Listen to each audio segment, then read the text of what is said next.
মনোজ শহর থেকে ছুটিতে গ্রামে এসেছে। সে এসব ভূত প্রেত বিশ্বাস করে না, কিন্তু প্রথম রাতেই তার ভুল ভাঙল। রাত ঠিক 12টা। হঠাৎ পরিত্যক্ত মন্দির থেকে ঝনঝন করে ঘণ্টা বাজার শব্দ এল। গ্রামবাসী বলে এই ঘণ্টা কেউ বাজায় না, এটা নিজে নিজেই বাজে যখন সে তৃষ্ণার্ত হয়। মনোজ জেদ করে টর্চ নিয়ে মন্দিরের দিকে হাঁটা দিল। মন্দিরের কাছে পৌঁছাতেই ঘণ্টা বাজার শব্দ থেমে গেল। চারপাশ একদম নিস্তব্ধ, শুধু তার নিজের হৃৎস্পন্দনের শব্দ শোনা যাচ্ছে। টর্চের আলোটা মন্দিরের গর্ভগৃহে ফেলতেই মনোজের হাত কেঁপে উঠল। সে দেখল মন্দিরের বিগ্রহের জায়গায় কোনো মূর্তি নেই, বরং একটা বিশাল মাংসপিণ্ডের মতো অবয়ব বসে আছে। সেটার গা দিয়ে চটচটে কালো রঙের কিছু একটা গড়িয়ে পড়ছে। টর্চের আলো পড়তেই অবয়বটা ধীরে ধীরে মুখ ফেরালো। সেটার কোনো নাক বা মুখ নেই, শুধু কপাল থেকে থুতনি পর্যন্ত একটা লম্বা চেরা অংশ। আর সেই চেরা অংশ দিয়ে বেরিয়ে আছে হাজার হাজার ধারালো দাঁত।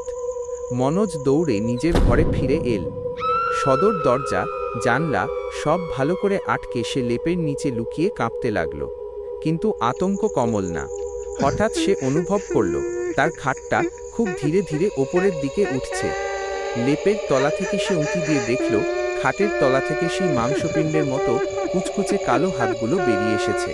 সেগুলো দেয়াল বেয়ে সিলিং পর্যন্ত পৌঁছে গেছে। আর ওপর থেকে সেই কর্কশ চেরা গলার হাসি ভেসে আসছে। তারা চিহ্ন ক্ষুব্ধ সাহস দেখিয়ে মন্দিরে গিয়েছিলে মনোজ। এখন আমি তোমার ঘরে এসেছি।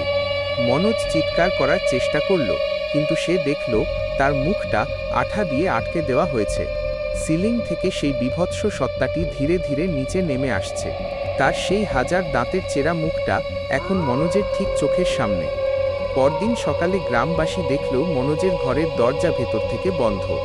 দরজা ভেঙে ঢুকে তারা দেখল ঘর একদম খালি, কোথাও কেউ নেই। শুধু ঘরের সিলিংয়ে রক্ত দিয়ে লেখা একটি লাইন, ঘণ্টা আবার বাজবে। আজও সেই মন্দিরের ঘণ্টা বাজলে গ্রামের মানুষ ঘরের সব আলো নিভিয়ে দেয়, কারণ তারা জানে ওই জিনিসটা এখন আর একা নেই। তার সাথে এখন আরও একটা নতুন ছায়া ঘোরে, যেটা দেখতে অনেকটা মনোজের মতো।